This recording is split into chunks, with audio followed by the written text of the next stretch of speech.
environment. So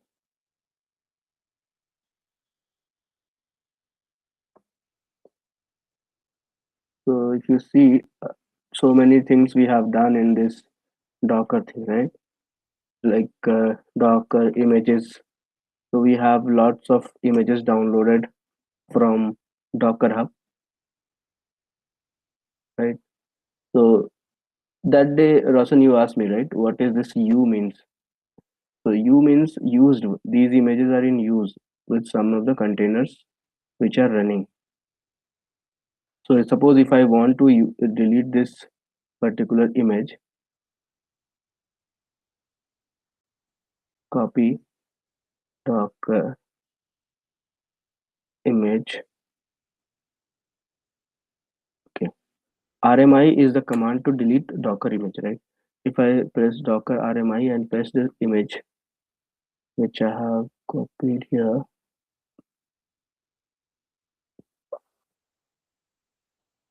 and paste it, it will not delete. It will say it is already in use. So Docker container ls hyphen a gives us that all of the container which are running, right? So suppose we have to clean up this, what we will do, Docker uh, stop Docker container stop and then dollar in the bracket. If we give Docker ps hyphen a q, and if we stop this like this, it will stop all the running containers. So nothing is running, right?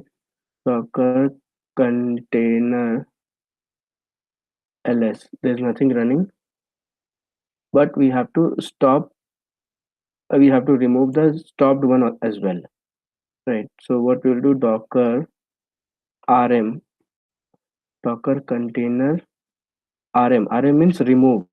Again we'll put dollar, then Docker uh, container ls hyphen aq. A gives all the containers and q gives its id. So if we run this, so it has deleted all the containers in our environment. So if I check now Docker container ls hyphen a, it will show nothing because I have deleted everything. And if I go here and Docker here also, we don't have any Docker thing running now. But still we have images here which are downloaded because we have deleted the running containers only.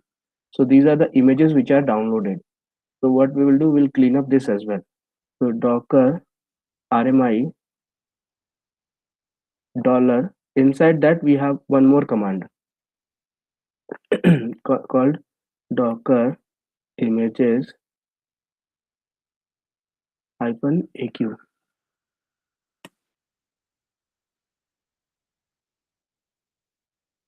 So it is deleting all the images which we have downloaded so far or created.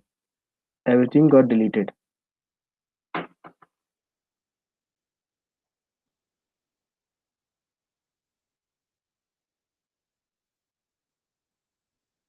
So let me check if we have any image. One image will be there, which is Docker registry. I think. No, we have these two images. Nginx customer multiple repositories. Okay, because I have pushed this image to uh, Docker Hub. That's why.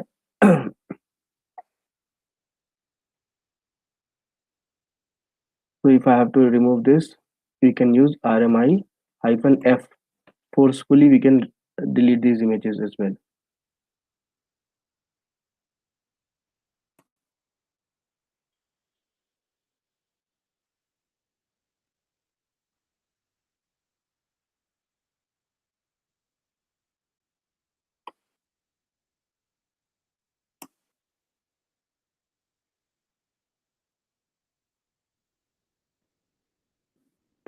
Docker images.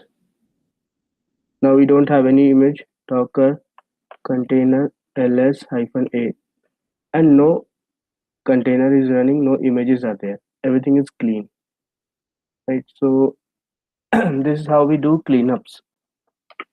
And yeah, so we have lots of things to discuss, but since we have less participant here in today's discussion, so what we'll do, we'll go with the concept part more than the demo part. Okay. Am I audible to everyone? Yes, you're audible. Okay, okay, fine.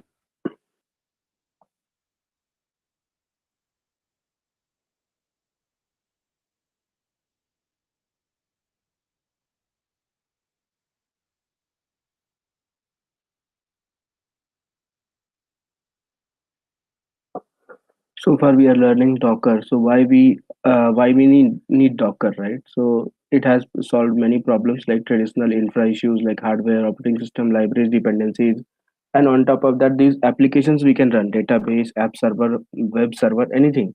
You name it, and you will find the container of that particular application. So let me go to this page.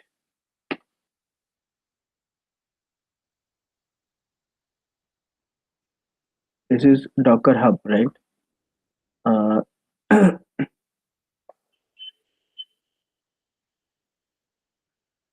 so I have shown here you all the images. Let's suppose you need to build a website.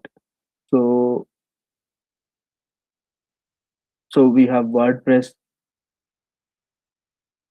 to develop a website, right? WordPress.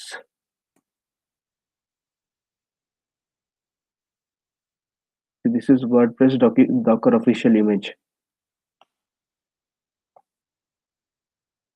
So this can be used for creating websites. Then if you want a database, you can type MySQL.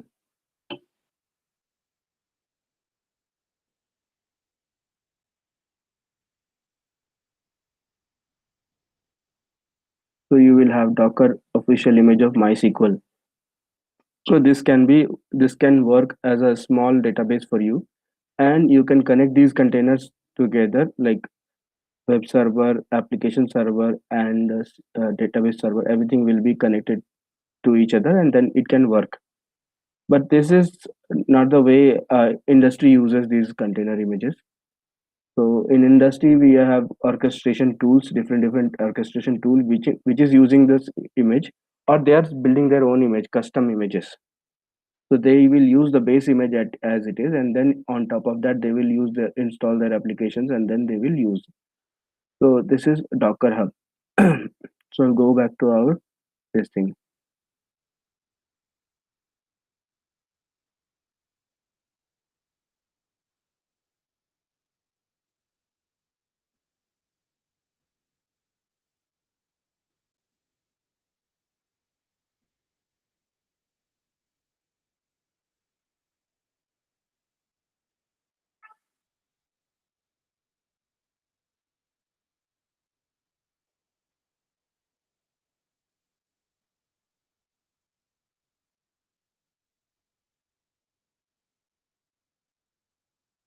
So next, I think in the previous class we have discussed the advantage of using Docker. This is very flexible, lightweight, portable, loosely coupled, scalable, and secure. Complex apps can be easily containerized.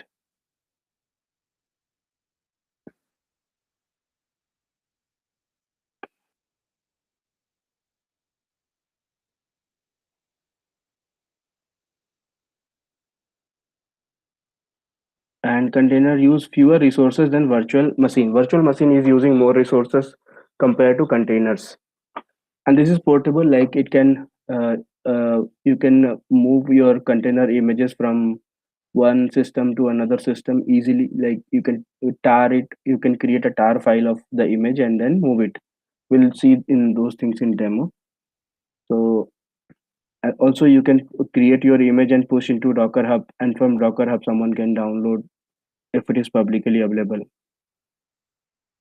And loosely couple. replace or upgrade containers without affecting others. So we can upgrade our containers or we can customize our application as per our demand. Easily scale container across data centers. Yeah, we can scale up our containers. Containers provide isolation without extra setup. We can securely configure containers, and for specific users we can configure. So this is Docker architecture, where Docker daemon, Docker client, we have Docker host. Like our laptop is a Docker host where Docker daemon is running, Docker client is running. So suppose if we have we so if we have to start or stop Docker container, we can start from here because it's running service on our system locally. So it's running like a daemon in our host. Docker client can be present on either Docker host or any other machine local setup, or we can install Docker on our Linux server, production server, and we can use that. When you use commands such as Docker run, the client sends this command to Docker daemon, which carries them out. The Docker command uses the Docker API. So there are terminologies already we are aware of, like Docker images. We are discussing this topic many times. We have discussed so far. Then Docker containers we have discussed so far, and we know the difference between what is Docker image and what is container. So image is read-only template with instruction for a creating Docker container. And using the image, we create a container. A container is a runnable instance of an image. So when we say runnable, means we can run the container using that image. Often an image is based on another image with some additional customization. So when we say Docker image, suppose we are downloading a Docker image for MySQL, right? So this MySQL is built upon on some base image. So if you see, its detail will be given, like how it is built.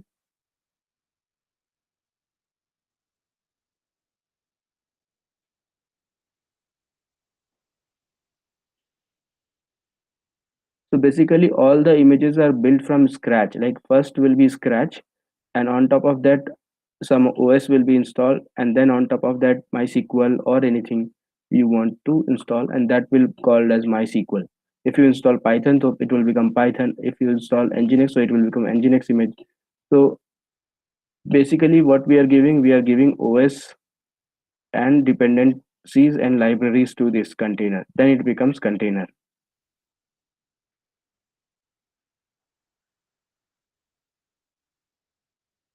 So if we remove a container, whatever changes we have made to this container, it will disappear if it is not in the persistent storage. Docker registry or Docker Hub. So Docker registry stores Docker images. Docker Hub is a public registry that anyone can use, and Docker is configured to look for images on Docker Hub by default. We can even run our own private registry. When we use the Docker pull Docker run command, the required images are pulled from configured registry. So this is one of the example, Docker Hub. But there are many other options. As I said, Google is providing artifact registry, Amazon is providing artifact registry, ECR it is called, Elastic Container Registry. So where we can push our image and we can keep it. So when we run Docker login, right? Login. So it goes and it asks for the username and password. So since I have already logged in, so it is showing my name, username Chandan Sinha 20, and I am logged into this Docker Hub repository. So it takes me to it gives me login automatically. If I run Docker logout, so it has logged out me, right? Here also I got logged out in Docker desktop thing because I have run the Docker logout command, right? So if I run Docker login again, it will ask me, okay, removing login credentials, doc cannot perform interacting non-TTY device.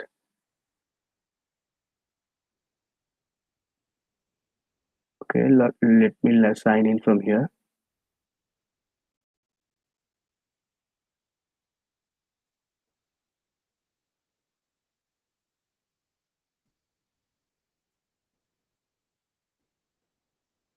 So here I'm logged in, and if I see here Docker login,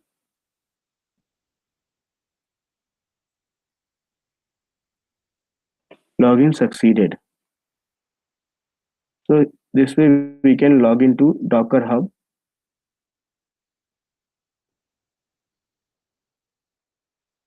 So if we have to log into, suppose we have to log into uh, a, Google's Artifact Registry. So there will be command to run so that we can log into our Google Artifact Registry or AWS Elastic Container Registry. So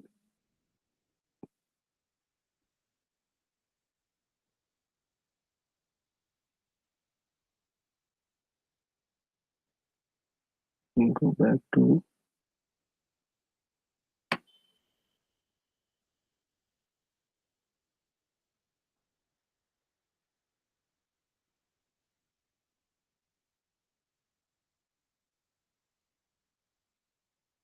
so we have installed Docker in our system, and we have logged in, signed up for Docker Hub. So pull Docker images from Docker Hub and run.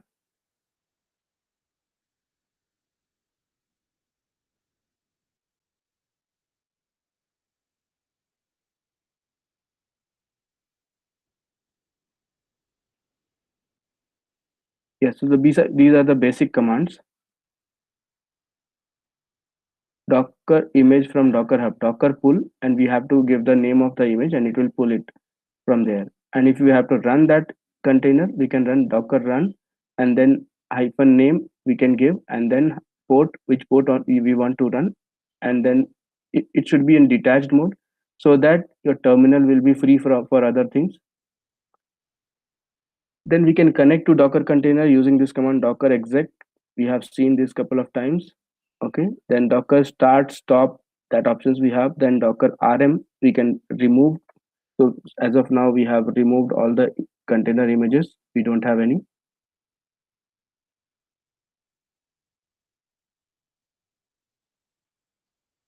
Build Docker image and push to Docker Hub. This is where we were about to start Docker image, how to build the Docker image and how to push it.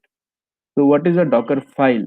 Docker file is simple text file that contains set of instruction to build a Docker image. So I'll give you an example. So suppose if I go here we have a Docker files folder, and this is Docker file.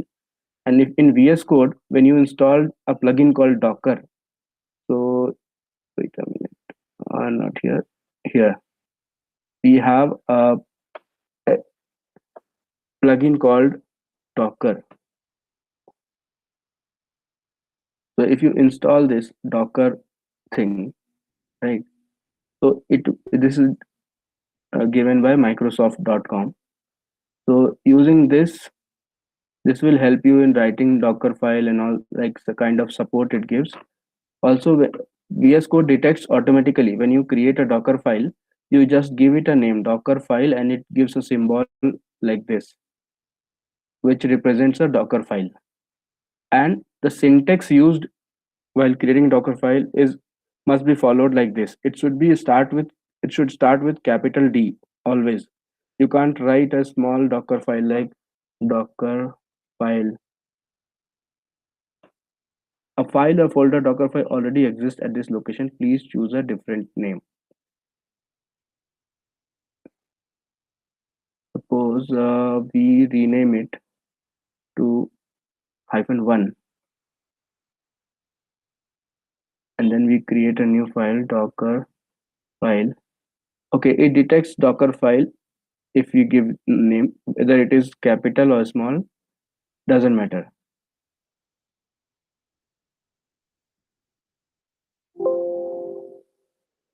But we have to follow a standard.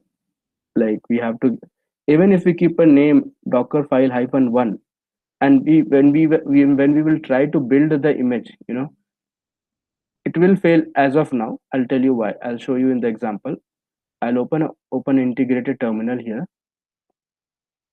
In my this Docker file, we have simple instructions, two instructions, one line and the second line.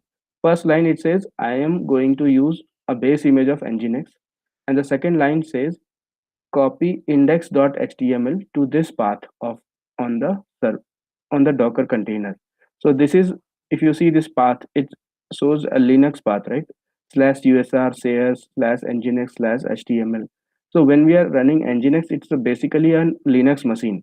So on that Linux machine, we are copying this usrs in this path particular location. I am going to copy this index.html. So if I run here, I am inside the Docker files. If I run docker build -t and I give a name, something called um,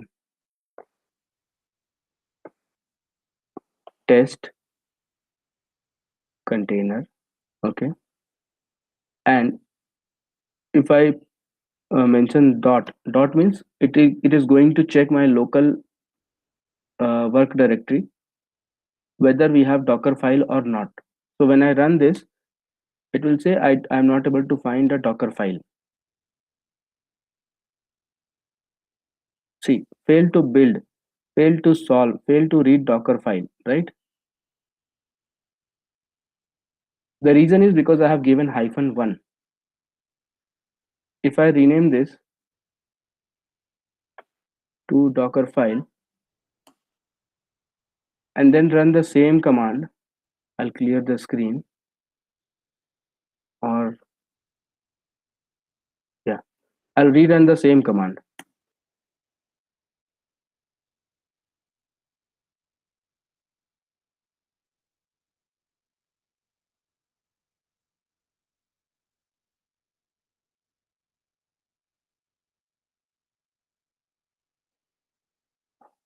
So it's building a image with the name test container.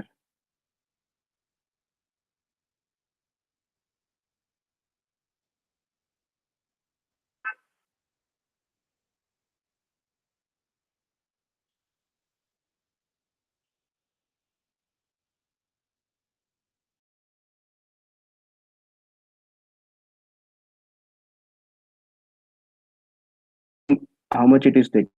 2 seconds so far it has taken, and it is doing in 7 layers. So every step is a layer.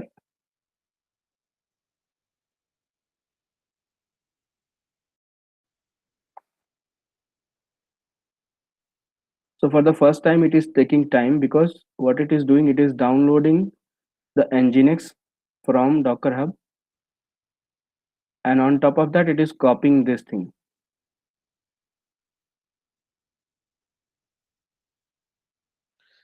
So Nginx क्या होता है चंदन?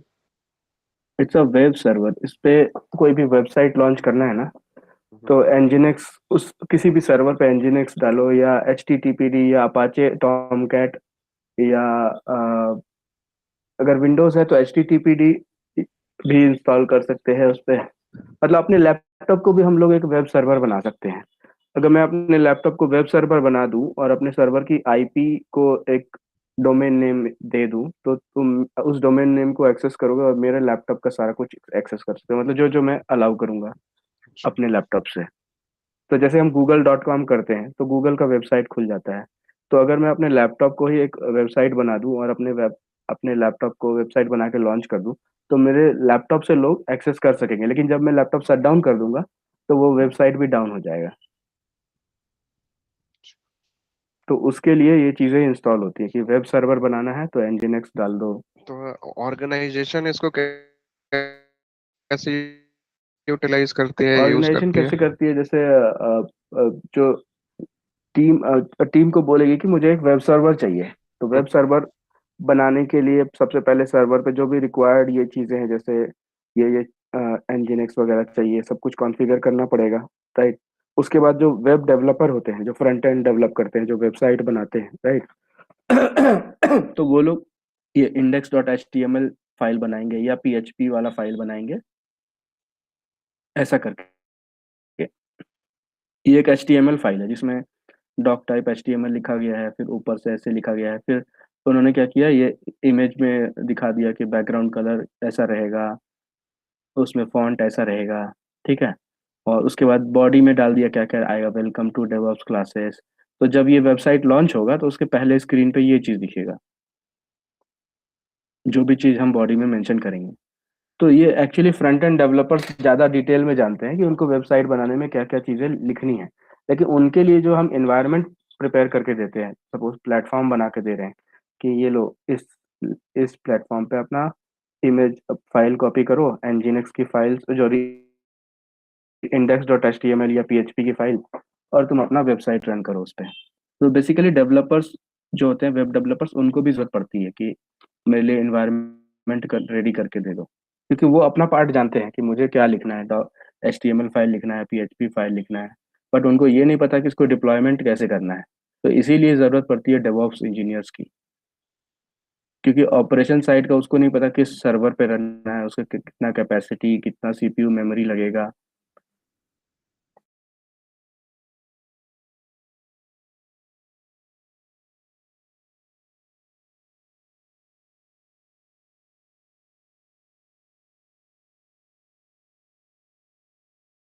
तो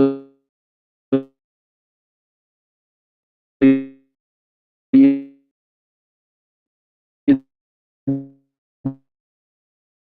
दो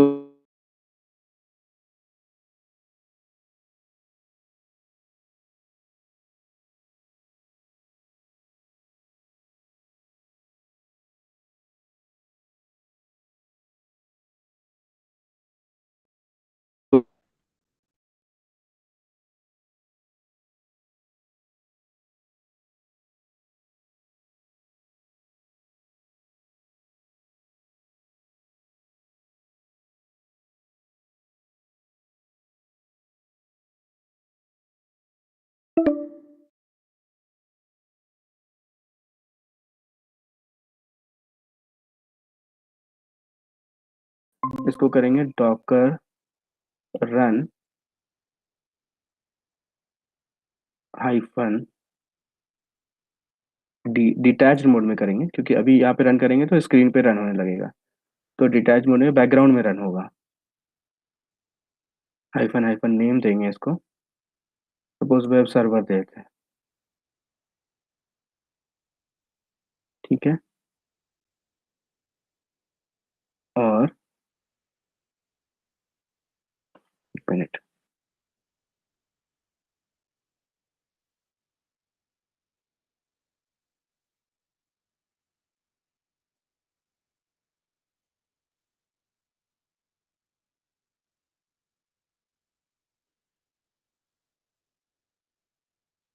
एक port पे expose करना पड़ेगा क्योंकि ये nginx है। तो इसको हम 8090 पे एक्सपोज करेंगे, और कंटेनर अंदर में 80 पोर्ट यूज करेगा। नहीं, 8090 कंटेनर के अंदर का पोर्ट है, और 80 जो है मेरे लैपटॉप का पोर्ट एक्सपोज होगा। ठीक है।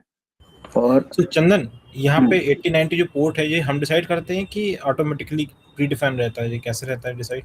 हाँ, जब ये इमेज बनाते हैं ना, जैसे ये जिसने भी nginx इमेज बनाई होगी, तो उस टाइम में ही वो एक्सपोज करते हैं। अब वो सारी टर्मिनोलॉजीज हम यहाँ इस वाले पॉइंट में सीखेंगे, जब ये एक्सपोज पार्ट आएगा ना इसमें। तो इसमें एक्सपोज जो हम करते हैं किसी भी डॉकर को, तभी वो मतलब होस्ट का पोर्ट यूज करता है जिस भी पोर्ट पे। जैसे ये कॉन्फ़िगरेशन फाइल्स हैं, राइट, 81 पे एक्सपोज किया गया है nginx को, इसको 82 पे एक्सपोज किया गया है, फिर ये है 83 पे एक्सपोज किया गया है। तो जिस भी पोर्ट पे हम एक्सपोज करेंगे वो पोर्ट हम यूज कर सकते हैं। उसी हिसाब से HTML फाइल्स भी अलग अलग पोर्ट्स के लिए बनाई गई है यहाँ पे। Response from nginx port 83। तो ये nginx का कॉन्फ़िगरेशन है। nginx बेसिकली एक अलग से टॉपिक है जिसपे डिटेल में बताया गया है कि कैसे nginx सर्वर को यूज़ किया जाता है। तो इसको हम क्लोज करते हैं, और हाँ, रीड में MD में आते हैं फिर यहाँ पर। तो हमें रन करना है हमारा इमेज, राइट।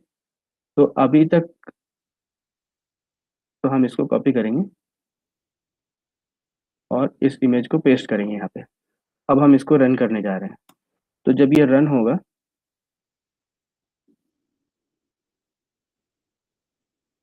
तो डॉकर कंटेनर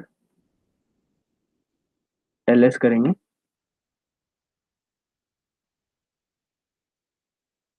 तो ये हमारा एक ये रन हो रहा है, ठीक है, ये कंटेनर। और किस पोर्ट पे रन हो रहा है? 8090 पे मेरे इस पे हो रहा है। तो मैं क्या करूँगा, एक ये खोलूँगा वेब ब्राउज़र। मैं यहाँ पे डालूँगा लोकल होस्ट कोलन 8090। तो ये मेरा वेब सर्वर जो रन हो रहा है मेरे लैपटॉप पे ही रन हो रहा है और इस 8090 पोर्ट पे हो रहा है। तो ये मुझे मेरा वेबसाइट ऐसा बन के आ गया। जो भी मैंने अपने HTML में डाला है वो यहाँ पे शो कर रहा है।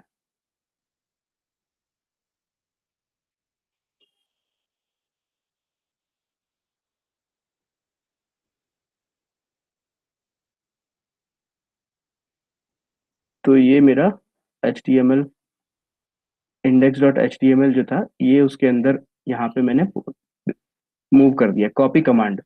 तो ये कमांड होते हैं और ये आर्ग्यूमेंट्स होते हैं, फ्रॉम और इंस्ट्रक्शन एंड आर्ग्यूमेंट्स। तो इस तरह के बहुत सारे इंस्ट्रक्शन एंड आर्ग्यूमेंट्स होते हैं डॉकर में, जिसको हम एक एक करके यहाँ पर सीख सकते हैं। तो पहला होता है लेबल्स, उसके बाद होता है ऐड। ऐड और कॉपी कमांड होती है। इन दोनों में डिफरेंस होता है, ऐड कमांड कब यूज करना है, कॉपी कमांड कब यूज करना है, ये हम एज पर सिनारियोज डिसाइड करते हैं। फिर ऐड के साथ फेच कर सकते हैं, फिर आर्ग्यूमेंट आर्ग वेरिएबल होता है, तो फिर env होता है, फिर रन रन कमांड होता है, जैसे हमें कुछ रन करना है कोई कमांड तो रन कमांड यूज करते हैं। फिर एंट्री पॉइंट होता है, cmd होता है, हेल्थ चेक। इस तरह से ये पूरा डॉकर फाइल लिखने का तरीका सिखाया जाता है। और इसको सीखने के लिए और एक तरीका है कि हम डॉक्यूमेंटेशन डॉकर पे जाएं। तो डॉकर डॉक्स पे रेफरेंस, यहाँ पे डॉकर फाइल रेफरेंस में जाएंगे। तो यहाँ पे दिखा रहे हैं कि क्या क्या इंस्ट्रक्शंस यूज होते हैं, जैसे ऐड है, आर्ग है, cmd, copy, entry point, env, expose जो पोर्ट पोर्ट एक्सपोज करने के लिए यूज होता है, label, maintainer, on build, run, shells, user, volume, work dir। तो इसमें जो है बहुत सारे बहुत फ्रिक्वेंटली यूज होते हैं। तो एक्सपोज का एग्जैक्टली मीनिंग क्या है? एक्सपोज की मतलब तुम्हारा एप्लीकेशन को बाहर को एक्सपोज करोगे तभी लोगों को दिखेगा। मान लो रन भी हो रहा है, एप्लीकेशन तो रन हो रहा है, बट अगर उसका एक्सपोज नहीं करोगे तो वो ना तो तुम्हारे लैपटॉप पे अवेलेबल है ना तो सर्वर पे अवेलेबल। सपोज ये हम मेरे लैपटॉप पे ना इंस्टॉल करके हम किसी लिनक्स मशीन पे इंस्टॉल करें और लिनक्स पे एप्लीकेशन तुम्हारा रन तो हो रहा है, बट पब्लिकली अवेलेबल कब होगा? जब वो एक्सपोज होगा, उसको पोर्ट दे के बाहर, I mean host port use करके वो अवेलेबल होगा लोगों के यूज के लिए। तो लेमैन टर्म्स में समझे तो एक्सपोज मतलब पब्लिकली अवेलेबल करना वो एप्लीकेशन को। अगर ये हम एक्सपोज ना करें तो ये जो वेबसाइट हमने अभी ओपन किया था वो शायद नहीं होता। फिर वो लोकल होस्ट 8090 जो अभी हमने ये किया, ये वेब पेज नहीं आता, वो तो लोड नहीं हो पा रहा ये इमेज। अगर मैं इस कंटेनर को भी स्टॉप कर दूं, डॉकर कंटेनर स्टॉप,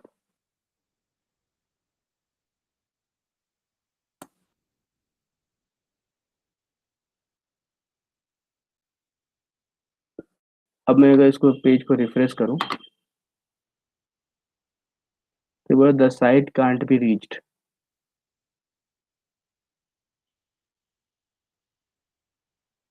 और ऐसा हो सकता है कि हम इसको एक्सपोज ना करें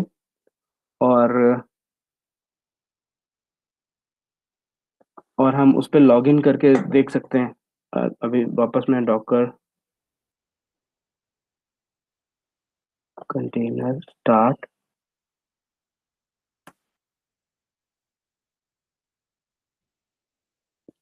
डॉकर exec -it और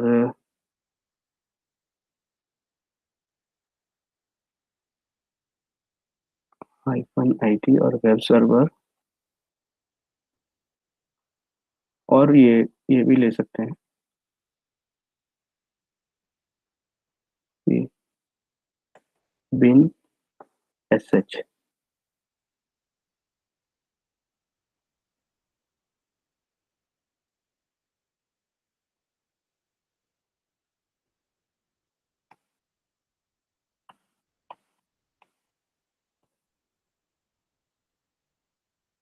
तो मैं इसके अंदर आ गया, इस जो कंटेनर जो nginx कंटेनर है, अगर मैं ls करूंगा या ls lrt, तो इसके अंदर जो पाथ फाइल सिस्टम है, माउंट पॉइंट्स है, वो मुझे विजिबल है। और इसका अगर मैं होस्ट नेम करूं तो ये मुझे इसका ये दिखा रहा है, कंटेनर आईडी। और ये कंटेनर, या कोई क्वेश्चन है क्या? हाँ, डॉकर के अंदर पूरा लाइनक्स ऑपरेटिंग सिस्टम इंस्टॉल्ड रहता है क्या, प्री डिफाइंड, मतलब प्री हाँ, इंस्टॉल्ड? क्योंकि इस nginx जो जिसके ऊपर बनाया है वो बेस इमेज उसका लिनक्स ही यूज किया है। अगर इसका देखना है कि कौन सा ओएस यूज किया है nginx के अंदर, तो cat etc star OS release star. Okay, okay तो स्क्रीन। डॉकर, जैसे तुम बताया था कि डॉकर लाइट वेट होता है, हाँ, मतलब, हाँ, तो इतने ओएस इंस्टॉल करने के बाद भी ये लाइट वेट होता है? हाँ, तो इसमें बेसिक चीजें डाली गई हैं ओएस की। मतलब ओएस का पूरा, जैसे अब हम लोगों के लैपटॉप में विंडोज 10 डाला है, 11 डाला है, तो हम्म फुल फीचर्ड सब चीज डालते हैं, राइट? बट हम्म। इसमें क्या है, इसमें भी इमेज भी इसका बेस है। मतलब बेस इमेज, मतलब भी इसमें जो मिनिमम चीजें रिक्वायर्ड है वही है। अब जैसे मैं इसमें कुछ मुझे इंस्टॉल किया हुआ नहीं मिलेगा। मैं जैसे पाइथन करूँ तो मुझे पाइथन नॉट फाउंड, मैं पूछूंगा ट्री कमांड है क्या, तो बोलेगा ट्री नॉट फाउंड, मतलब कुछ भी नहीं है। अब मुझे इसके ऊपर जो भी इंस्टॉल करता जाऊंगा, वैसे हम्म, वैसे मेरा डॉकर का साइज बढ़ता चला जाएगा, जो जो चीजें इंस्टॉल करूंगा मैं। अच्छा। So Docker is nothing but kind of virtual machine.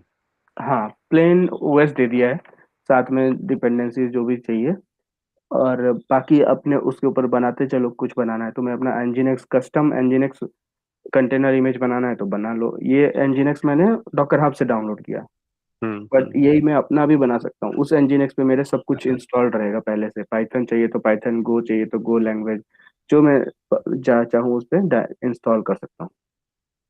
हम्म, ठीक। तो अब देखो इसके अंदर पाथ में जाते, जैसे cd usr शेयर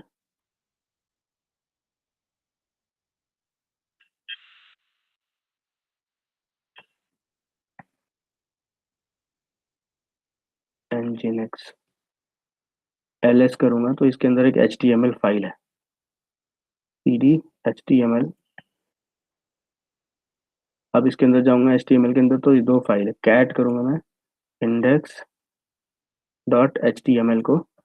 तो ये वही चीजें हैं जो मैंने अभी वहां से, मेरे लोकल सिस्टम में था ये चीज। वेलकम टू डेवऑप्स क्लासेस, है ना? ये जो इमेज फाइल है, ये मेरे यहाँ पर पड़ा है डॉकर फाइल्स फोल्डर के अंदर। ये मेरा index dot H T M L file है। जो यहाँ पर है वही चीज मेरे वहाँ पर index dot H T M L में यहाँ पर है, इस पाथ पे। PWD करूंगा तो पाथ दिखाएगा कहाँ पे है, USR share Nginx H T M L के अंदर ये index dot H T M L है।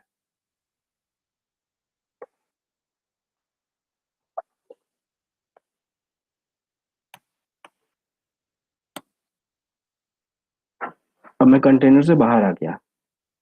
अब मैं अपने पीसी पे हूँ। मैं यहाँ पे एलएस चलाता हूँ तो मेरा जहाँ पे लोकेशन है वहाँ दिख रहा है Docker file index dot H T M L. और मैं अपने इस पे दिखाना चाहूँ कि ये कहाँ खुलता है, तो मैं यहाँ जाऊँगा रिवील इन फाइल एक्सप्लोरर।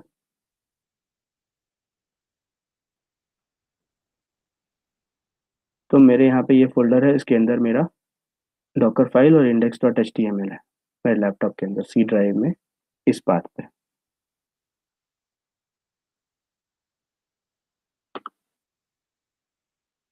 तो इन प्रोडक्शन यूज केस क्या होता है, ये तो हम लोग अपने लैपटॉप पे बना रहे हैं, लेकिन हम एक लिनक्स मशीन प्रोडक्शन एनवायरनमेंट में बना के उसके ऊपर डॉकर इंस्टॉल करके लिनक्स के ऊपर ये चीज़ें कर सकते हैं। और नहीं तो अपने सिस्टम पे बना के और उस इमेज को हम पुश कर सकते हैं डॉकर हब पे या आर्टिफैक्ट रेजिस्ट्री पे, या लास्ट टाइम मैंने बोला था सोना टाइप, नेक्सस, जे फ्रॉग, बहुत सारे टूल्स है जो मार्केट में, जहाँ पे हम इमेज को अपने स्टोर कर सकते हैं बना के। लेकिन जो बनाने का प्रोसेस है इमेज, वो यही है कि एक डॉकर फाइल बनानी है, उसमें इंस्ट्रक्शंस लिखने हैं। ये सबसे सिंपलेस्ट है, जिसमें 2 लाइन है, ठीक है।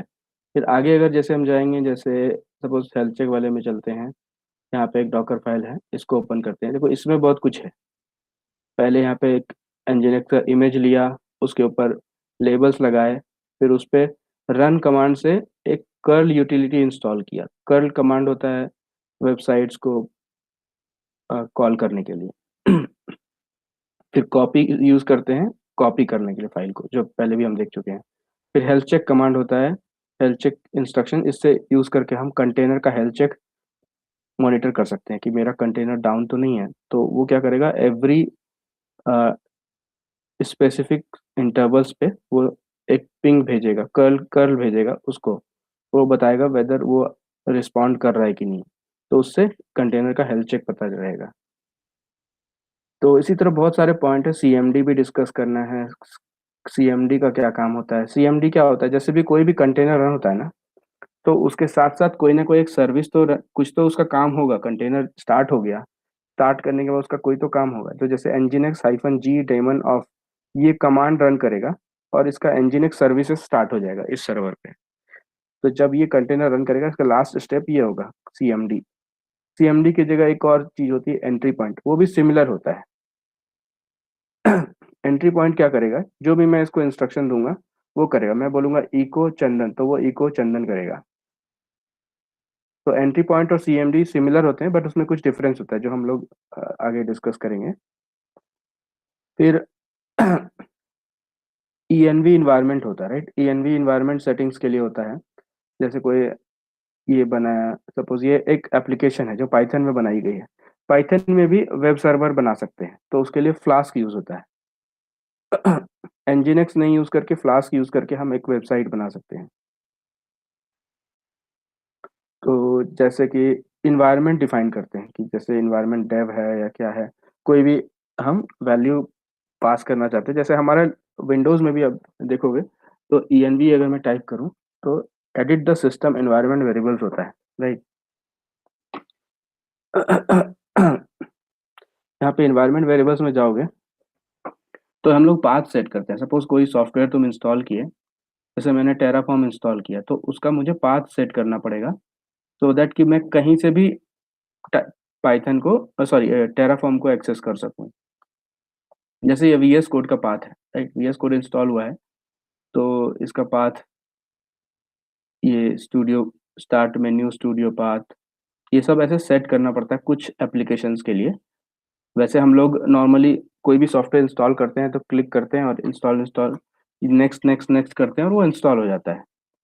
बट अगर हमें प्रॉपर तरीके से करना है सो दैट कि, जैसे मैं यहाँ पे खोलता हूँ, सीएमडी कमांड प्रॉम्प्ट खोलता हूँ, ठीक है। अब मैं यहाँ पे लिखता हूँ टेराफॉर्म, तो ये मुझे टेराफॉर्म वर्जन दे रहा है। नो मैटर इसको मैंने कहाँ से रन किया, मैंने एडमिन से किया या कहाँ से किया, अगर यही मैं इन्वायरमेंट वेरिएबल सेट ना करूँ तो ये मुझे उसी जगह से जाके टेराफॉर्म स्टार्ट करना पड़ेगा जहाँ पे मेरा टेराफॉर्म का बाइनरीज रखा हुआ है, .exe फाइल रखा हुआ है। तो ये होता है इन्वायरमेंट वेरिएबल। ये विंडोज में इसलिए मैंने बताया कि हम उससे रिलेट कर सकते हैं यूनिक्स में। तो यूनिक्स में भी हमें इन्वायरमेंट वेरिएबल सेट करने पड़ते हैं। फिर वर्क dir ऐप होता है, जैसे वर्किंग डायरेक्टरी बताना पड़ता है कि अगर मैंने सपोज कॉपी किया फाइल, जैसे अभी इस वाली इमेज में किया था, इस वाली इमेज में मैंने index.html को यूएसआर पाथ बताया था, राइट, कि मुझे यहीं पे लेके जाना है। अगर मैं पाथ ना बताऊं तो ये बाय डिफॉल्ट कहाँ लेके जाएगा मेरे फाइल्स को। तो अगर मैं ये पाथ बता देता हूँ कि स्लैश ऐप, तो अब मैं जब भी कोई भी कॉपी करूंगा कुछ भी, तो वो स्लैश ऐप में लेके जाएगा डायरेक्ट। जैसे मुझे requirement dot T x T एक फाइल है मेरी, उसको मुझे मूव करना है, कॉपी किया, ये कंटेनर पे आएगा और इस लोकेशन में जाके सेव हो जाएगा।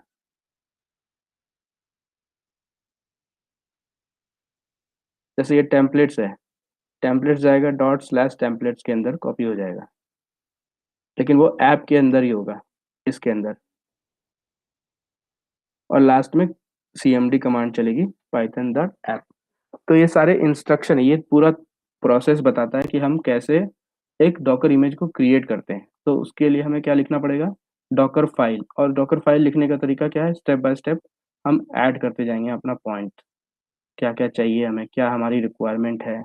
जैसे कंपनी स्पेसिफिक चीज़ें होंगी, सपोज HSBC बैंक है, तो HSBC बैंक अपना डॉकर इमेज अपने हिसाब से बनाएगा वो, जिसमें उसके एप्लीकेशंस इंस्टॉल होंगे। फिर सिक्योरिटी का फीचर ऐड करेंगे उसमें, यूजर्स को रूट परमिशन नहीं देंगे, क्योंकि अगर रूट परमिशन दिया तो क्या हो सकता है, रूट को तो फुल फुल परमिशन होता है, तो रूट कुछ भी कर सकता है, तो इसलिए रूट परमिशन नहीं देके स्पेसिफिक यूजर बनाएंगे और ग्रुप बनाएंगे, तो फिर कंटेनर उसी पर्टिकुलर यूजर से रन होगा।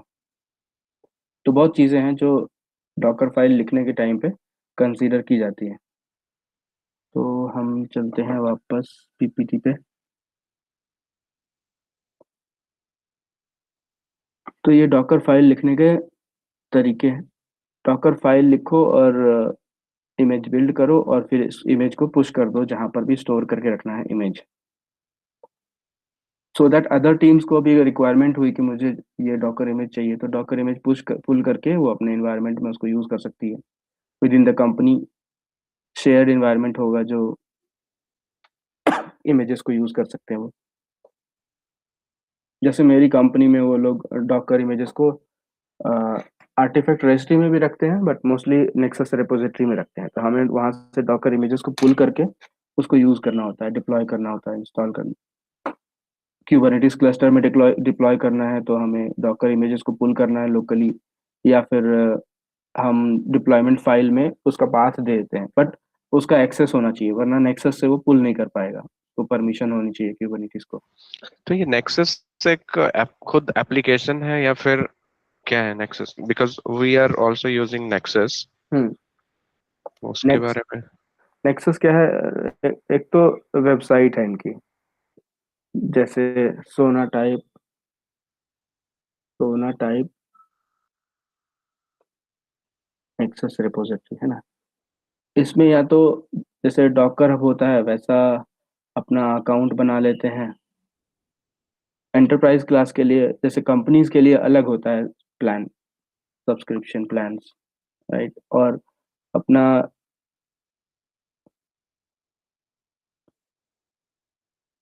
जैसे इस वेबसाइट पे चलते हैं, सोना टाइप नेक्सस। जैसे हम लोग क्लाउड कैसे यूज करते हैं, ये भी वही सर्विस दे रही है सोना टाइप, कि आप मेरा इन्वायरमेंट यूज करो, मुझे पे करो, आप अपना इमेजेस वगैरह मेरे यहाँ पे स्टोर कर सकते हो, लेकिन उसके लिए आपको पे करना पड़ेगा। जैसे और ये आईटी फॉर आईटी क्या होता है, आईटी फॉर बताइए। आईटी, आईटी फॉर आईटी नहीं सुना है। ओके, ठीक है। Mostly we used to download softwares, not softwares but packages, softwares from IT for IT.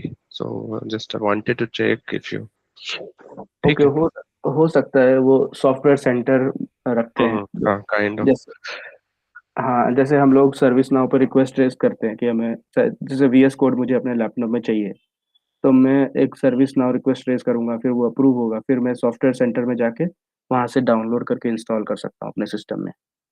मुझे डॉकर चाहिए तो भी उसके लिए भी अप्रूवल चाहिए डॉकर इंस्टॉल करने के लिए, मतलब ऑफिस वाले लैपटॉप पे। पर्सनल लैपटॉप पे तो फ्री है, we can download anything and install. But in companies क्या होता है, रिस्क होता है, वायरस वगैरह आ जाएगा कुछ डाउनलोड किया तो। इसके लिए उन लोग अपना सॉफ्टवेयर रिपोजिटरी बना लेती है कंपनी,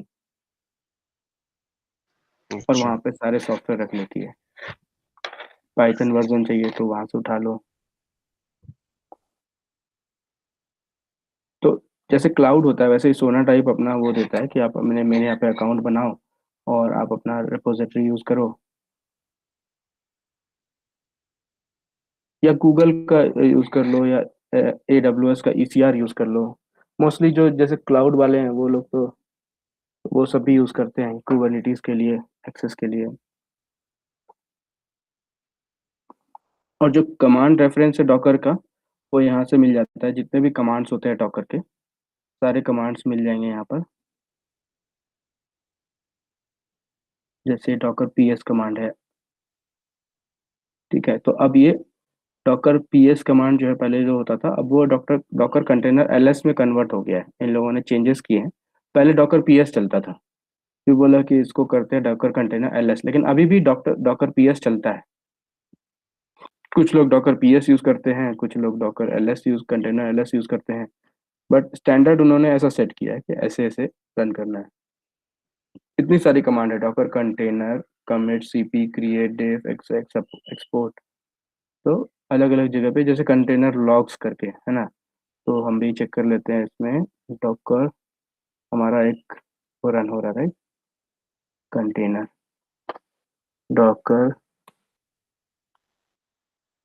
कंटेनर PS, नहीं, अच्छा हाँ PS भी दिखा रहा है, LS करेंगे तो भी दिखेगा।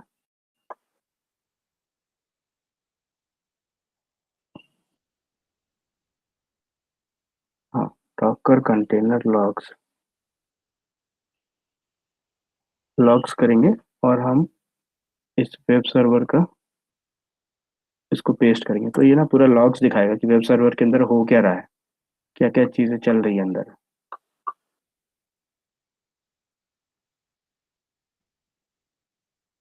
देखो ये वर्कर प्रोसेस स्टार्ट हुआ।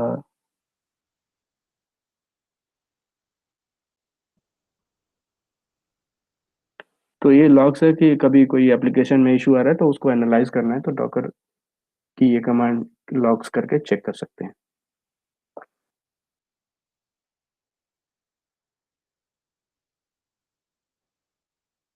डॉकर लेबल इंस्ट्रक्शन, तो लेबल क्या होता है कि हम लोग ना जैसे मैंने डॉकर इमेज बनाया, राइट, तो मैं अपने डॉकर इमेज को पता चलना चाहिए कि लोगों को कि मैंने बनाया है, तो उस केस में अपना लेबल भी ऐड कर सकते हैं। या कंपनी स्पेसिफिक है, जैसे मुझे चाहिए कि मेरी कंपनी को पता हो कि क्या क्या है इस डॉकर के अंदर, तो मैं लेबल डालूंगा, कस्टम लेबल।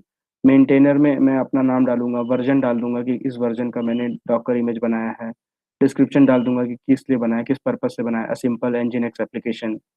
फिर ये OCI लेबल्स होती है स्टैंडर्ड मेंटेन करने के लिए, तो ये सारे ऐड कर सकते हैं, जो भी चाहे ऐड कर सकते हैं। तो ये लेबल बेसिकली जब लोग रन करेंगे तो वो इन सब चीज़ों से फेच कर सकते हैं वो इन्फॉर्मेशन। जैसे मैं अभी इसमें करूँ Docker inspect command, Docker inspect, और कंटेनर इंस्पेक्ट क्या करता है, सब कुछ डिटेल प्रोवाइड करता है कंटेनर के बारे में। देखो ये जो डॉकर मेरा कंटेनर रन हो रहा है इसके बारे में सारी डिटेल्स इस इंस्पेक्ट कमांड के अंदर है। ये आर्ग्यूमेंट क्या क्या ले रहा है, nginx वाले कमांड्स हैं, ठीक है। स्टेटस क्या है, रनिंग है। स्टार्टेड एट, फिनिश्ड एट, सब टाइमिंग दिखाता है। और इमेज और रीस्टार्ट काउंट, ड्राइवर कौन सा ये यूज़ कर रहा है, प्लेटफॉर्म कौन सा है, और पोर्ट बाइंडिंग क्या है। यहाँ पे पोर्ट बाइंडिंग है, पोर्ट 80 से 8090 का बाइंडिंग बाइंडिंग किया हुआ है। और रीस्टार्ट पॉलिसी क्या है,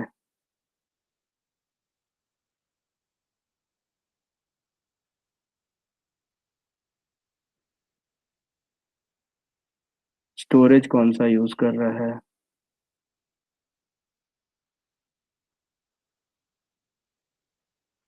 इमेज मेरा टेस्ट कंटेनर लेटेस्ट यूज कर रहा है जो मैंने अभी बनाया है। एंट्री पॉइंट में ये है, नेटवर्क सेटिंग भी दिखाता है इस पे। इसकी आईपी ये है 172.17.02।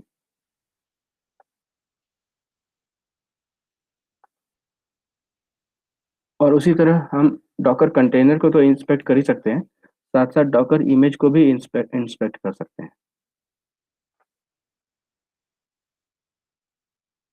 ओके, इमेजेस में एस होगा एक।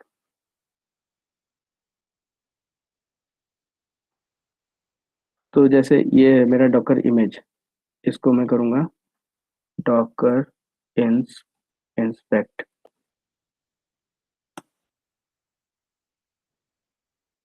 तो इस इमेज के बारे में डिटेल मिल रही है मुझे कि ये क्या क्या है इसके अंदर।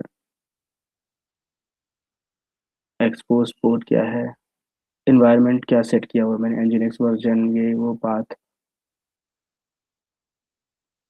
लेबल मेंटेनर क्या है, ये यहाँ पे लेबल्स दिखा रहा है, राइट। इसमें लेयर्स दिखा रहा है इसके, मेटा डेटा क्या है, डिस्क्रिप्शन क्या है। तो इस तरह से हम लोग इमेजेस को और कंटेनर दोनों को एक्सप्लोर कर सकते हैं। और ये हम लेबल की बात कर रहे थे कि लेबल इस बेसिकली इसीलिए होता है कि हम बताना चाहते हैं कि किस पर्पज से डॉकर कंटेनर इमेज बना है।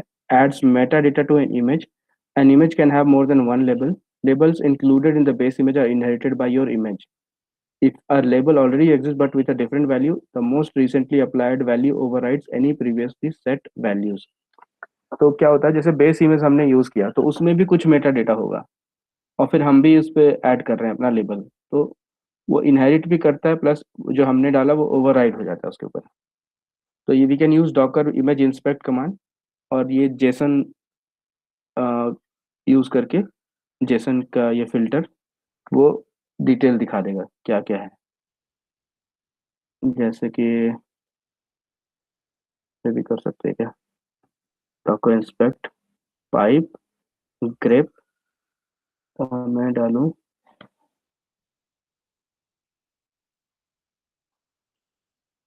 लेबल्स।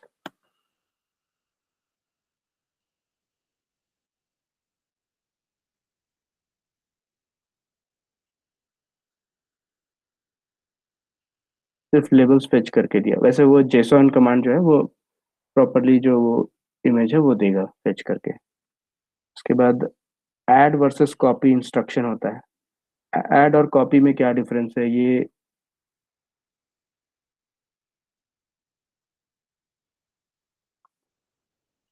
डिस्कस करते हैं। तो वैसे तो अभी हमने लेबल्स भी डिस्कस नहीं किया, फिर भी इस पर एक बार देख लेते हैं जल्दी जल्दी में। तो ये डॉकर फाइल है, ठीक है। तो दो कमांड होती है, ऐड और कॉपी। इन दोनों में क्या डिफरेंस है, कॉपी जब यूज करते हैं तो ये भी फाइल कॉपी करता है यहाँ से यहाँ। अगर हम ऐड यूज करेंगे तो वो भी फाइल यूज करेगा, मेरा ये फाइल को यहाँ मूव कर रहा है। लेकिन ऐड थोड़ा हैवी कमांड होता है, मोस्टली कॉपी यूज किया जाता है, ये लाइट वेट कमांड होता है। ये जब ऐड होता है तो एक डॉकर का थोड़ा साइज ज्यादा बढ़ता है कंपेयर टू कॉपी, क्योंकि every each command is a layer on Docker. तो ऐड और कॉपी में क्या डिफरेंस है, copy instruction in docker file, the copy instruction copies new files or directory from source and adds them to file system of the image path।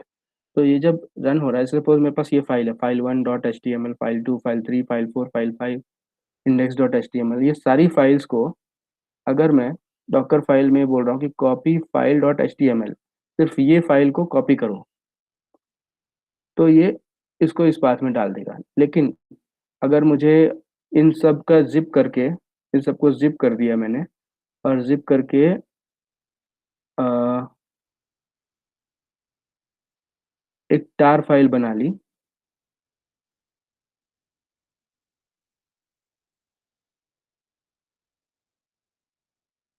और उसके बाद मैं उसको बोलता हूँ कि ये मुझे यहाँ पे चाहिए। तो ये ऐड कमांड क्या करेगा, ये टार्स और जीजेड जो है उसको अनटार करके वो सारी फाइल्स को इस जगह पे मूव कर देगा। बट ये काम कॉपी कमांड नहीं कर पाएगा। कॉपी कमांड सीधा प्लेन एंड सिंपल जो फाइल उसको मिलेगी उसको वहां कॉपी कर देगा, बट जिप फाइल के उसके ऊपर वो कोई काम नहीं कर सकता। But using add to extract tarball, tar image हुआ, जिप इमेज हुआ, इसको एक्सट्रैक्ट करके वो HTML फोल्डर में कॉपी कर देगा। एक तो ये डिफरेंस हो गया कॉपी और ऐड में।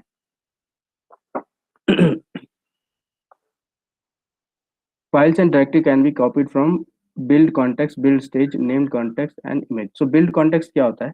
ये जो मेरा प्रेजेंट वर्किंग डायरेक्टरी है इसमें ये सारी फाइल्स है, इसको कहते हैं बिल्ड कॉन्टेक्स्ट, क्योंकि यहाँ पे डॉकर बिल्ड के लिए डॉकर की फाइल है और बाकी रेलिवेंट फाइल्स हैं। What is an add instruction in Docker file? To add instruction copies new files or directory from source and adds them to file system.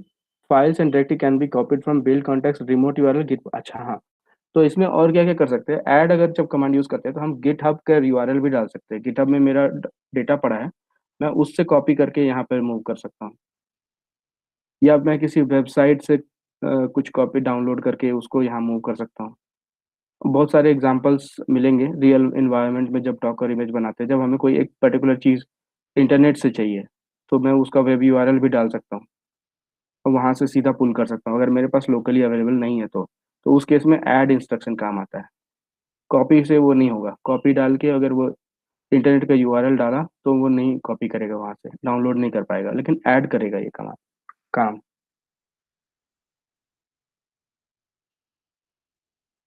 तो बेसिकली ये difference है। ये इंटरव्यूज में बहुत क्वेश्चन पूछते हैं लोग। जब एक कैंडिडेट जाता है इंटरव्यू के, तो इंटरव्यूअर पूछते हैं डॉकर फाइल के बारे में कि कॉपी एंड ऐड में क्या डिफरेंस है, कब तुम कॉपी यूज करोगे, कब तुम ऐड कमांड यूज करोगे डॉकर इमेज के क्रिएट करने के टाइम पे।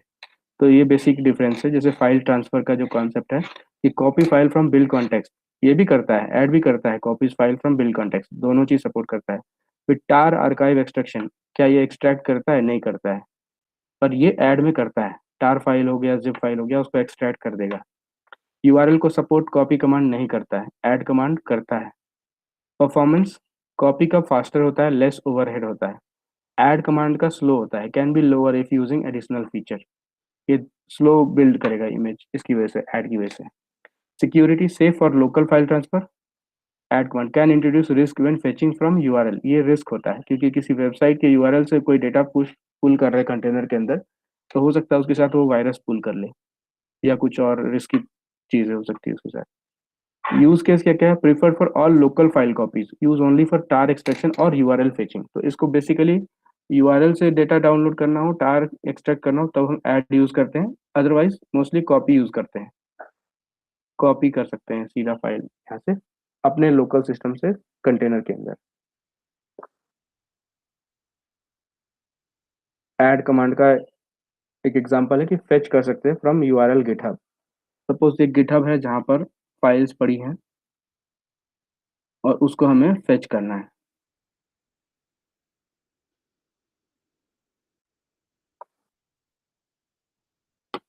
तो इस वाले फोल्डर में फेच का कॉन्सेप्ट है। तो यहाँ पे हमने ऐड कमांड के साथ एक गिटहब यूआरएल का लिंक डाल दिया और उस रेपो के अंदर कुछ फाइल्स है मेरी, जो मैं चाहता हूँ गिटहब से पुल करके मेरे HTML के अंदर कॉपी हो जाए वो फाइल। तो मैं यहाँ ऐड का इंस्ट्रक्शन का यूज कर रहा हूँ।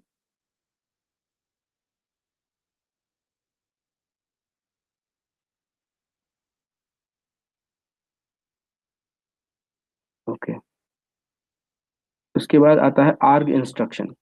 ये आर्ग इंस्ट्रक्शन क्या करता है? आर्ग्यूमेंट्स पास करने के लिए, जैसे कि फॉर एग्जांपल डॉकर फाइल के अंदर चलते हैं। ये है डॉकर, यहाँ पे आर्ग आर्ग्यूमेंट स्पेसिफाई कर दिया कि मुझे nginx का वर्जन 1.26 चाहिए। अब ये जैसे यहाँ पे स्पेसिफाई कर दिया, तो इस चीज को हम कहीं भी अपने फाइल में यूज कर सकते हैं। कैसे? इस फॉर्म में मैं nginx वर्जन को यहाँ पे डॉलर और कर्ली ब्रेसेस के अंदर मेंशन करूंगा, तो ये क्या करेगा? ये इस आर्ग्यूमेंट से रीड करके वो वैल्यू उठा लेगा, यहाँ पे डाल देगा nginx 1.26 अल्पाइन स्लिम, ये करके इंस्टॉल कर देगा। तो आर्ग्यूमेंट को हम लोग जैसे लिनक्स के लिनक्स ओएस से जो लोग फेमिलियर हैं उनको पता है कि आर्ग्यूमेंट्स और इन्वायरमेंट वेरिएबल सेट करना, जैसे सपोज हम लोग सेल स्क्रिप्ट बनाते हैं तो सेल स्क्रिप्ट में बार बार हम ऐसे 1.26 मल्टीपल टाइम्स मेंशन करेंगे हर जगह, उससे चाहे एक जगह उसको डिफाइन करते हैं और उसको कॉल कर लेते हैं जहाँ भी ज़रूरत होती है। जैसे गूगल क्लाउड का एग्जांपल लेते हैं, जैसे हमें प्रोजेक्ट, हम पर्टिकुलर प्रोजेक्ट में काम कर रहे हैं या एक रीजन में है, जैसे जोन है, जैसे हम यूएस ईस्ट जोन में काम कर रहे हैं या यूरोप वेस्ट टू जोन में काम कर रहे हैं, तो बार बार हमें यूरोप वेस्ट टू हो सकता है मेंशन करना पड़े कमांड में, तो हम क्या करते हैं उसको एक बार डिफाइन कर देते हैं, export zone equal to Europe west two. तो वो फॉर एग्जांपल ऐसे दिखाते हैं, export command zone equal to Europe west two ऐसा डाल दिया। तो अब क्या है, सिस्टम को याद है कि जोन यूरोप का, जोन मतलब यूरोप वेस्ट टू है। अब मैं कहीं भी जोन को यूज कर सकता हूँ, कहीं भी डॉलर यूज करके जोन मेंशन कर सकता हूँ और मेरा कमांड वो ऑटोमेटिकली यूरोप वेस्ट टू लेगा। तो उसी इसको बस रिलेट कर सकते हैं हम लोग, कहीं ना कहीं हमने यूज किया होगा ये argument kind of thing, right. जैसे मैं अपने इसमें दिखाता हूँ, मैं करूँ एक्सपोर्ट माय नेम इक्वल्स,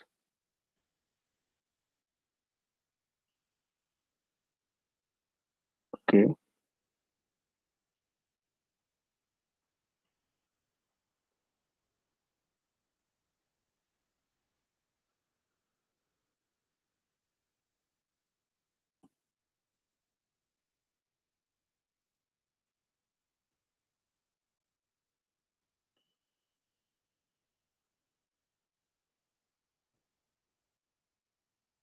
अब जैसे मैंने एक्सपोर्ट किया my name equal to Chandan. अब जब मैं बोलूंगा echo my name, echo dollar my name, तो ये मुझे चंदन दे रहा है। क्यों? क्योंकि माय नेम के अंदर मैंने ये स्टोर कर दिया है, चंदन। Getting it? फिर से करते हैं, इको डॉलर माय नेम, तो ये चंदन स्टोर है किसमें? तो माय नेम के अंदर। तो उसी तरह से डॉकर में क्या करते हैं, आर्ग लिखते हैं, उसके अंदर एक नाम दिया, उसके अंदर हमने 1.26 फिट कर दिया। अब ये इसके अंदर 1.26 फीट सेव्ड है। अब जब जब मैं nginx वर्जन को कॉल करना चाहूंगा तो मैं डॉलर लगाऊंगा, कर्ली ब्रैकेट के अंदर ये डालूंगा और ये ऑटोमेटिकली इस चीज से रिप्लेस हो जाएगा यहाँ पर। तो इसी चीज के लिए यूज होता है argument.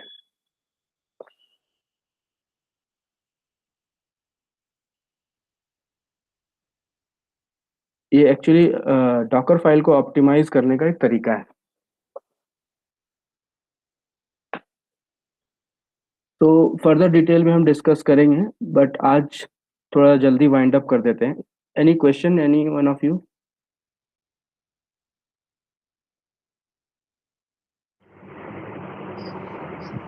No, Chandan. No, Chandra. Okay. So any one of you have downloaded Docker in your local system for practice? Yes, हाँ sir. चंदन, हाँ मुझे ना इंटरव्यू क्वेश्चन दे सकते हैं क्या आप लोग डॉकर की, मतलब कौन कौन से क्वेश्चंस पूछे आपने बताया है, but if you have any list of the interview questions. हाँ हाँ, मैं देता हूँ। डॉकर के जितने भी इंटरव्यू क्वेश्चंस आज तक लोग पूछते थे पहले और अभी भी पूछ रहे हैं, थोड़ा सा ट्रेंड चेंज हुआ है, क्योंकि पहले के टाइम पे बहुत इजी था, डॉकर के इजी इजी क्वेश्चन पूछते थे लोग।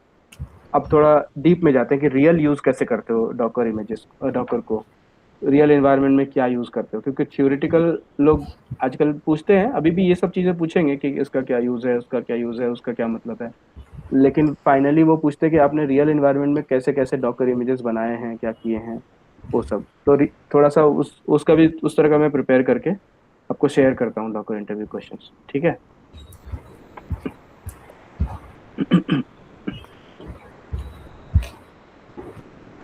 Actually we have lots to discuss, Docker में बहुत कुछ है। जब जैसे जल्दी से डॉकर फिनिश होगा फिर हम क्यूबरनेटीज पे जंप करेंगे, क्योंकि डॉकर का जो कॉन्सेप्ट है सारा कुछ वहाँ अप्लाई होगा क्यूबरनेटीज में। और क्यूबरनेटीज अभी बहुत ज़्यादा डिमांड है मार्केट में, हर जगह आप कहीं भी इंटरव्यू देने जाओगे, डेवऑप्स, एसआरई, कहीं भी तो डॉकर और क्यूबरनेटीज इज अ मस्ट, ये दोनों आना ही चाहिए। तो ये बेस प्रिपेयर कर रहा है, जो डॉकर हम सीख रहे हैं ना, ये हमारा बेस प्रिपेयर कर रहा है जो हमें क्यूबरनेटीज के यूज में आएगा। क्योंकि जो डॉकर इमेजेस हम बनाते हैं उसको ऑर्केस्ट्रेट करने के लिए हमें कोई ना कोई इन्वायरमेंट चाहिए। तो पहले के ज़माने में जब क्यूबरनेटीज नहीं हुआ करता था, उस समय लोग डॉकर कंपोज वगैरह यूज़ कर लेते थे, temporary solution kind of, but वो उतना अच्छा सपोर्टिव नहीं था। तो उसके लिए फिर जब ज़्यादा रिसर्च हुआ तो फिर क्यूबरनेटीज आया। अब क्यूबरनेटीज के भी बहुत सारे फ्लेवर आ गए, हर क्लाउड अपना अपना क्यूबरनेटीज सर्विसेज प्रोवाइड कर रहा है। तो अगर किसी क्लाउड के भी इंटरव्यू में जाओ एज अ क्लाउड इंजीनियर, पूछो बोलो कि मुझे AWS आता है, तो वो एक्सपेक्ट करेंगे कि you should know what is elastic Kubernetes services, what is elastic container services. अगर गूगल के इंटरव्यू में जाओ, बोलो मुझे गूगल क्लाउड आता है, तो बोलेंगे अच्छा बताओ GKE क्या होता है, गूगल क्यूबरनेटीज इंजन क्या होता है।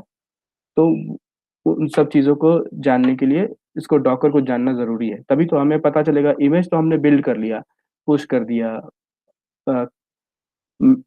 कस्टमाइज कर लिया, लेकिन उसको डिप्लॉय कैसे करना है वो हम क्यूबरनेटीज में सीखेंगे। इसीलिए मैं चाहता हूँ कि पहले डॉकर को एक बार पूरा कंप्लीटली गो थ्रू करें, समझ लें अच्छे से इसके नेटवर्क के कॉन्सेप्ट, स्टोरेज के कॉन्सेप्ट। दो इसके नेटवर्क के कॉन्सेप्ट वहाँ पर काम नहीं आएंगे क्यूबरनेटीज में, क्योंकि वहाँ पर खुद का क्लस्टर का नेटवर्क होता है, बट फिर भी इसके नेटवर्क और स्टोरेज को समझना इंपॉर्टेंट है डॉकर के। और सबसे इम्पोर्टेंट तो यही है, डॉकर की फाइल कैसे बनाते हैं, डॉकर फाइल बनाना, डॉकर इमेज बनाना, ये दो बहुत इंपॉर्टेंट काम है जो हर इंटरव्यूअर एक्सपेक्ट करता है। Okay, so let's wind up today's call. We'll connect tomorrow at same time, 2 p.m. No, sorry, 12 p.m. Right? Okay. Yeah. Bye everyone. Thank you for joining. Right. Thank you. Bye.